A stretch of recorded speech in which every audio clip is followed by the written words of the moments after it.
really been looking forward to this conversation because everybody has China on their mind, sir. And the economy, it's not well understood, the Chinese economy. So from a macro perspective, give us a brief overview of the Chinese economy. China's economic growth has slowed down considerably in the recent years. In 2022, the GDP growth rate was about 3%. Last year, it was about 5.2%. This year, the target is 5%. And the question is whether or not the country will be able to achieve 5% economic growth rate. I think so. Last year, forecasts by international institutions were all over the place. But I was quite convicted in my view that the country will be able to achieve their target of 5% economic growth. The reason for that is the Chinese government has enough policy space, both on the monetary side and on the fiscal side. And therefore, if it becomes necessary, they will have the tools to help the economy. And in fact, they were able to achieve 5% last year without using much of the tools. But today, they remain probably the only one among major economies to have ample policy tools on both the monetary side and on the fiscal policy side. And therefore, I think 5% can be expected. Can they do better than that? I don't expect that. And would they do worse than that? I don't expect that either. I think 5% is something that we can expect. So in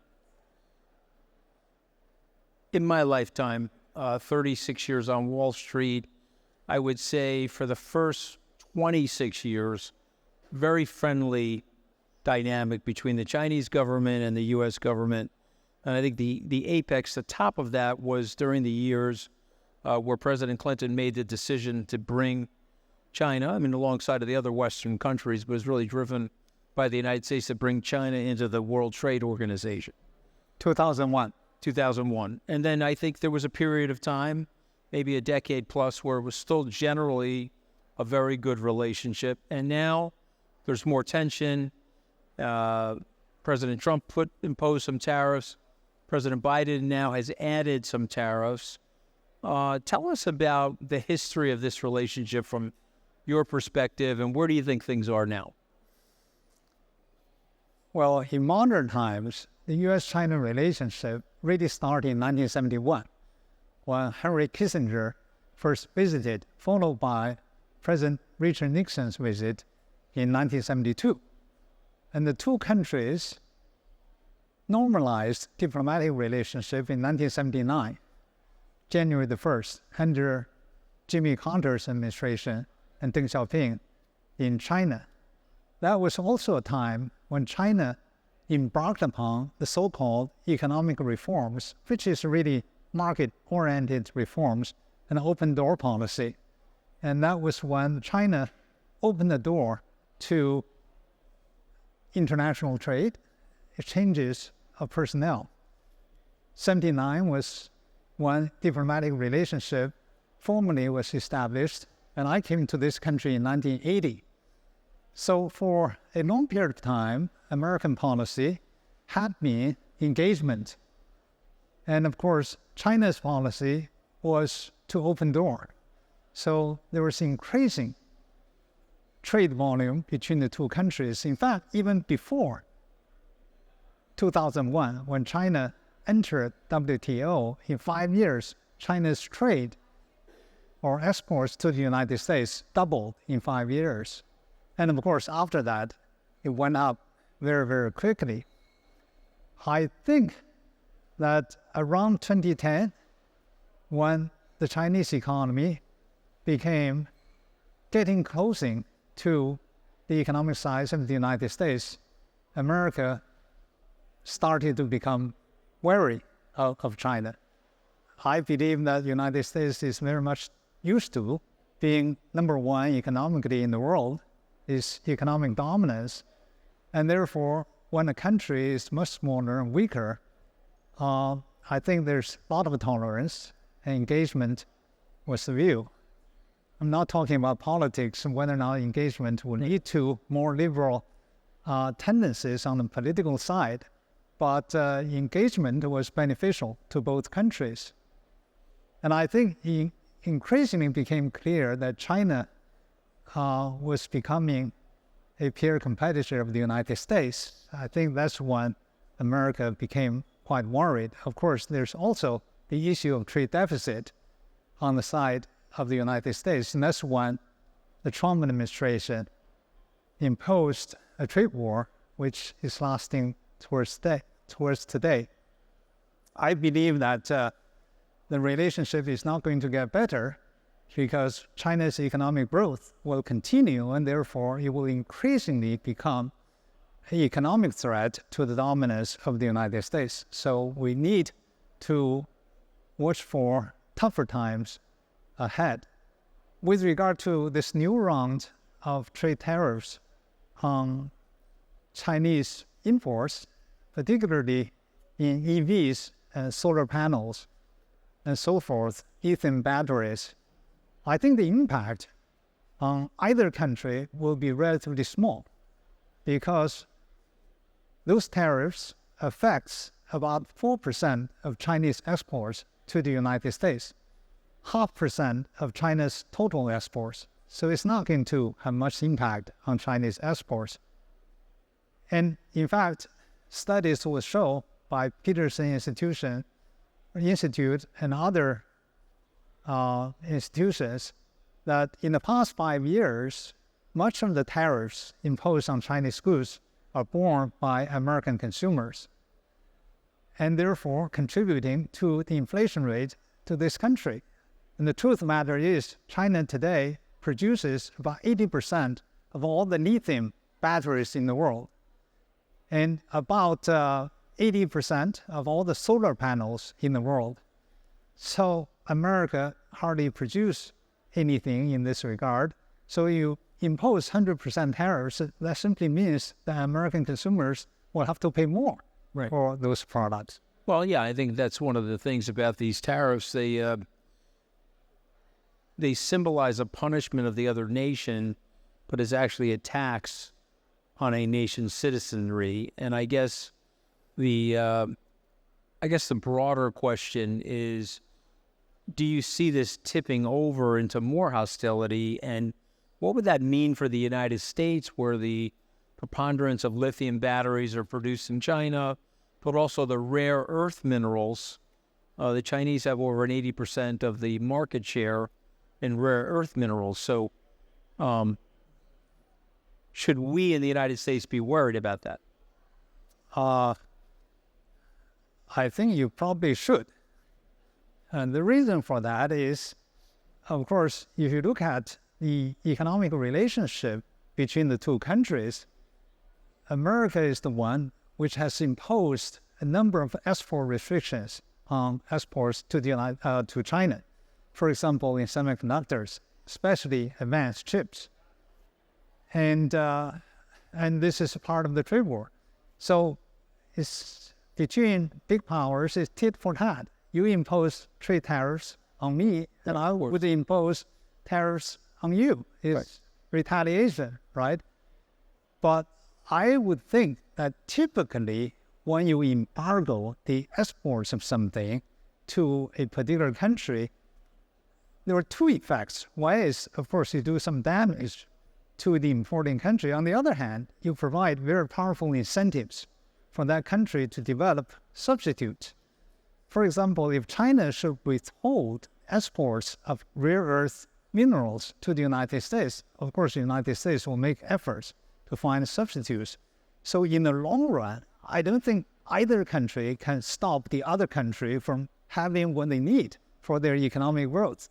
And therefore, in the long run, it's self-defeating. And I'm a free trader. I like free trade, and therefore, I think that it's always good to have freer trade than That's free trade. Yeah, well, I think you and I agree with that. I guess the second question, which is tied into all this, given the level of tension, as a contrarian, I believe that there are great investment opportunities in China.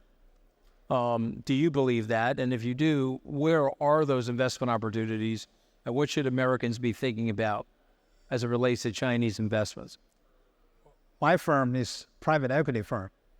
Name is PAG. We manage $55 billion in AUM. We invest throughout Asia. And I focus mostly on buyouts. And for buyouts, you have to invest in big businesses, which can only be found in large markets. In Asia, that means China, Japan, Australia, and India. Southeast Asia is also a very big market, but it's very fragmented, just like the EU. So we have made, as the title suggests, actually I suggested title, we made billions from China, not tons of money, but that's equally good. We made a lot of money out of China, out of Japan, India, and Australia. Historically, I started my private equity career with TPG. And in Asia, our franchise name used to be Newbridge Capital. Later, we relabeled it as TPG Asia. And we made so much money in China and rest of Asia that I wrote 2 books about it. One of them is available in the green room called Money Machine. As the name would suggest, obviously, we made a lot of money in order to write that particular book. We think that the opportunity remains, especially on the buyout side. If you look at the money that goes, private equity money that goes into Asia, I would suggest about 80% to 90% go into so-called growth and venture. Yes. And 10 to 20% into buyouts. And in a country like China, only less than 10% of the private capital, foreign capital I mean, goes into buyouts. In recent years, as you know, the market valuation has corrected in the stock market, and IPO market has become difficult. Therefore, for growth venture investors, they're in difficulties. Valuation has come down, exit have become very difficult. But if you focus on buyouts, exit is never an issue because you have control. You can always sell your business. Since you have control, it's like driving a car, driving a bus. If you're the driver, you can take any exit at any time. And in the buyout market, I would say that China has very much become a buyer's market. Valuation has become much more reasonable, and exit has now been a problem. We are in the process, and this is public information since the buyer side made the announcement. We're in the process of selling a business which is the largest air product business in China. They produce oxygen, hydrogen, nitrogen, and rare gases, and they have 40% market share. And this company is $10 billion enterprise value company. We're in the process of selling the business. Hopefully, we'll complete the sale today. That will give us probably 6 times of our invested capital of $1 billion. So you can make very good money in that country, especially in today's market when valuation has come down very significantly, if you know what to do and how to do it. So let's talk about things that are on people's minds in general related to the United States and China. And let's start with AI, for example. Where do you think the Chinese economy is in terms of making investments in AI, and how will AI transform the Chinese economy relative to the United States? So far, I think the United States leads China in advanced AI development, especially when it comes to CPUs, comes to GPUs, and advanced chips, right? China is making a lot of effort as well. AI is very much a business in technology, and the United States has embargoed exports of advanced chips to China, and Taiwan Semiconductors is producing today 3 nanometer semiconductors, and I think the best that China may do within this year is 5 nanometers, and Taiwan is moving into 2 nanometers. I think China will be quite far behind. Having said that, it's probably a gap of 2 years, and it's not an insurmountable gap that they will not be able to catch up. One very important factor is human resources. You see, when I was a professor at the Wharton School many years ago in the 1990s, I studied why Silicon Valley was so much an American phenomenon, even though Japan and Europe were equally rich.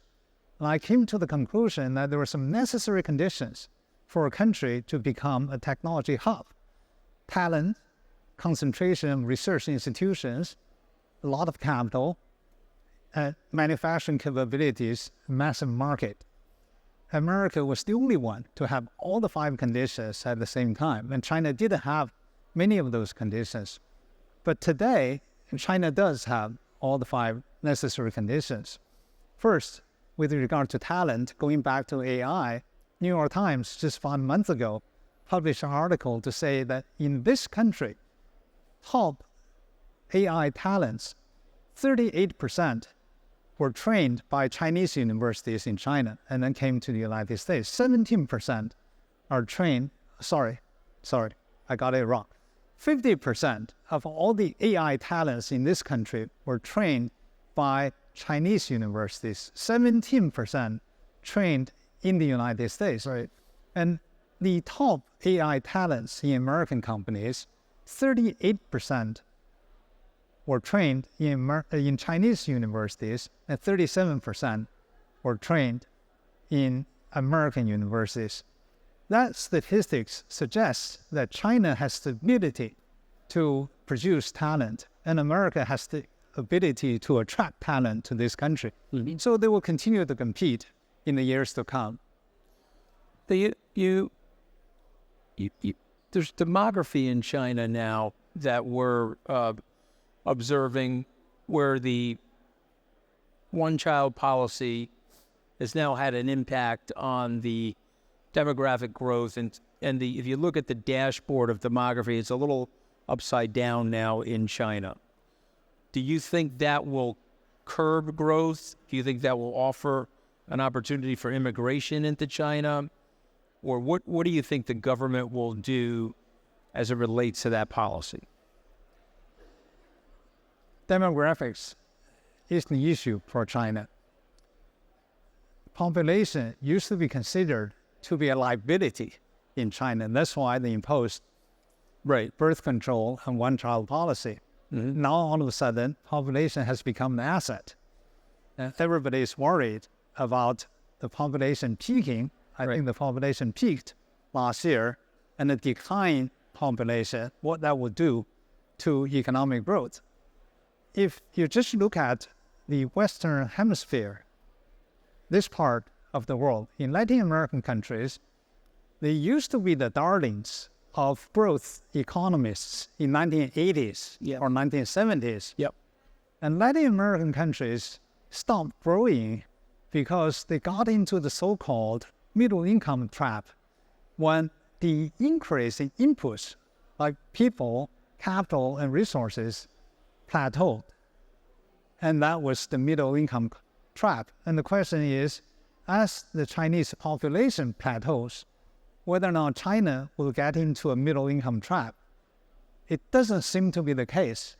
You see, in this country, growth is very much driven by productivity increase as a population increase, as opposed to population increase. The size of the labor force peaked in 2012. In 10 years after that, China's GDP doubled So the question is, how did they double their GDP in 10 years when the labor force size started to decline? And the answer is, of course, productivity increase. So China, in this way, very similar to the United States, America spends about 2.6% of its GDP on R&D. Last year, I think it's something like $650 billion US dollars R&D. And that R&D increases productivity, propelling economic growth. China is not very far behind, even though per capita income, China's is only 1/6 that of the United States. China spends $560 billion on R&D, about 3% of its GDP.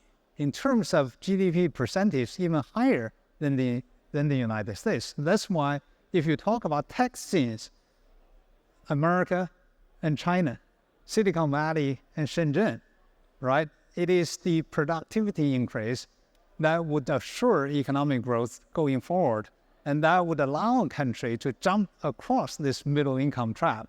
If they played their card right, they will be able to do it. Otherwise, if you don't invest in R&D, you will not be able to do it. What sectors are you looking at right now in the Chinese economy that you think provide the best investment opportunity? We don't look at the problem that way. We know which sector to avoid. I must say that whatever sector is hot, we typically stay away from, because China is a capital-rich country.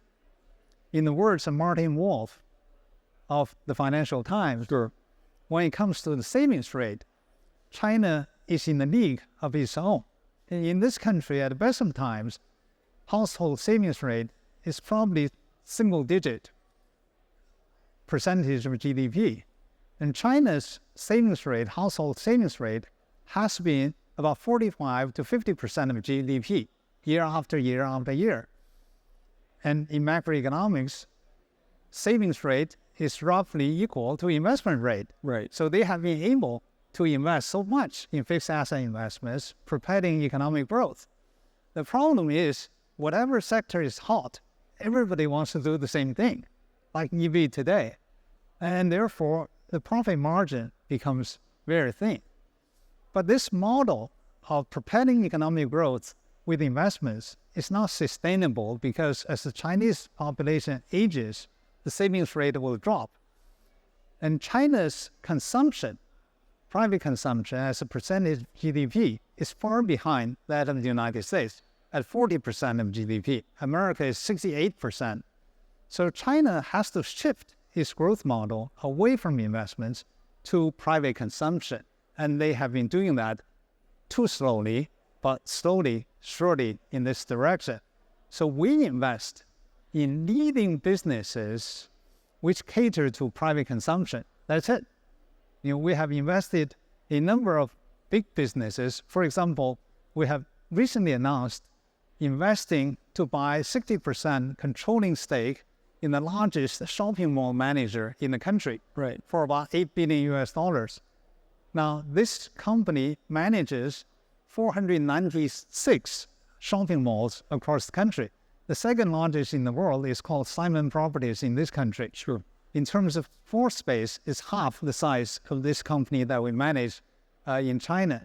So if you focus on leading businesses, market leaders, not everybody, leading businesses which cater to private consumption, in our experience, we have made a lot of money out of it and will continue to do so. But before I let you go, tell us a little bit about your opinion of China's relationship with its neighbors.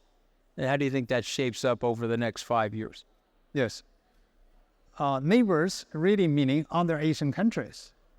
And I would say before the trade war, the United States was the largest trading partner of China, and probably vice versa. And today that has changed. Of course, Mexico and Canada have become larger trading partners with the United States. But Southeast Asian countries have become the largest trading partner of China. There's a big shift. In the past 5 years, the exports by ASEAN countries, that is the Association of Southeast Asian Countries, to the United States have soared, but their imports, as India's exports to the United States, but their imports of intermediate products from China has increased even further than their exports of finished products to the United States. You see how the relationship has evolved. Right. Because by the rules of international trade, if the value added of a particular country is more than 20%, then the country of the origin is that country. So by importing intermediate products from China and assemble those products in Southeast Asian countries and India, exporting to the United States, you basically bypass the trade war. Yeah. Right? So I think that Asian countries will continue to be a very major economic partner of China.